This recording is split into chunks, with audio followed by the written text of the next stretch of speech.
শহীদদের ফজিলত নিয়ে শহীদদের ফজিলত বর্ণনা করতে গিয়ে একটি হাদিস আপনাদেরকে শোনা। ইবনে মাজার 2799 নম্বর হাদিস, এরপরে তিরমিজি শরীফের 1663 নম্বর হাদিস।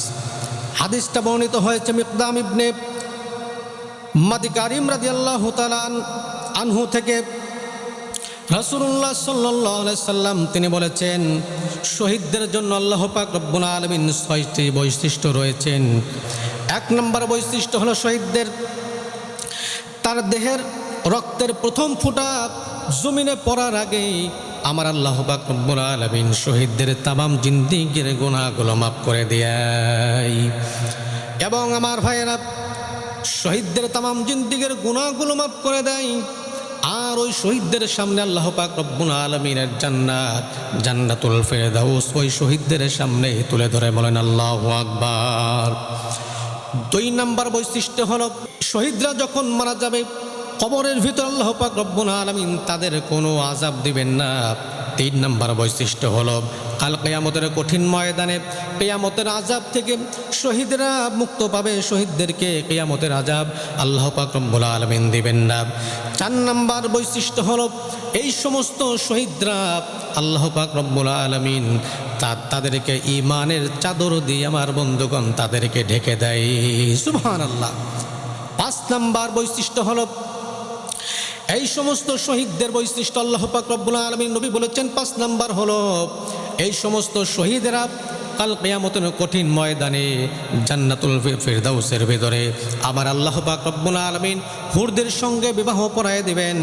এবং সর্বশেষ বৈশিষ্ট্য হলো 6 নম্বর বৈশিষ্ট্য হলো শহীদদের আল্লাহ নবী বলেছেন কাল কিয়ামতের কঠিন ময়দানে 70 জন জাহান্নামীদেরকে এক একটা শহীদ 70 জন জাহান্নামীদেরকে সুপারিশ করে এক একটা শহীদ জান্নাতুল ফিরদাউসের আমার বন্ধুগণ নিতে পারবে। এই ক্ষমতা, এই সুপারিশ করার জন্য আল্লাহ পাক রব্বুল আলামিন তাদেরকে পারমিশন দিবেন। বলেন সুবহানাল্লাহ। এই জন্য আমার ভাইয়েরা,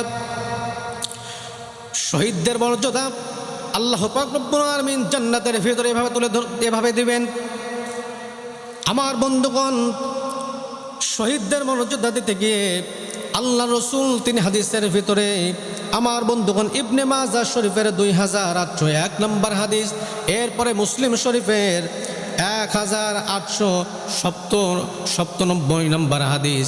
এই হাদিসের ভিতরে আল্লাহ রসুল শহীদদের মর্যাদা দিতে গিয়ে আল্লাহ রসুল বলেছেন, জান্নাতের ভিতরে শহীদদের গ্রহগুলোকে সবুজ পাখির ন্যায় বানানো হবে এবং এই শহীদরা সবুজ পাখি হয়ে জান্নাতের বিভিন্ন জায়গায় ঘোরাঘুরি করতে থাকবে।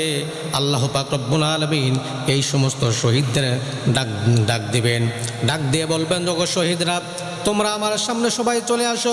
আমার ভাইরা, সবুজ রঙের পাখি নামক সেই শহীদের রূহগুলা আল্লাহর দরবারে এসে ডাক দিয়ে বলবেন, রব্বুল আলামিন বলেন আমাদেরকে কেন ডেকেছেন? আল্লাহ পাক রব্বুল আলামিন বলবেন, শহীদরা তোমরা এখন আমার কাছ থেকে কি চাও? এবার শহীদরা ডাক দিয়ে বলবেন, রব্বুল আলামিন আমরা যা চেয়েছি তার থেকে তো আপনি আমাদেরকে অনেক দিয়েছেন।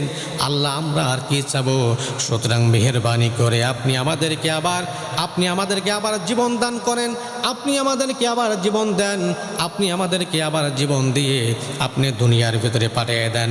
আমরা একবার নয়, 2 বার নয়, আমরা হাজার বার আল্লাহর জমিনে আল্লাহর দ্বীন প্রতিষ্ঠার কাজ করে আমরা শহীদ হয়ে আবার প্রমাণ করে দিতে চাই।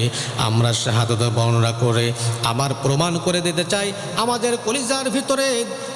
কলিজার ভিতরে সন্তানের মায়া, এরপরে স্ত্রীর মায়া, পরিবার পরিজনের মায়া থেকে আল্লাহ আপনার মায়া সব থেকে বেশি। জোরে বলেন আল্লাহু আকবার।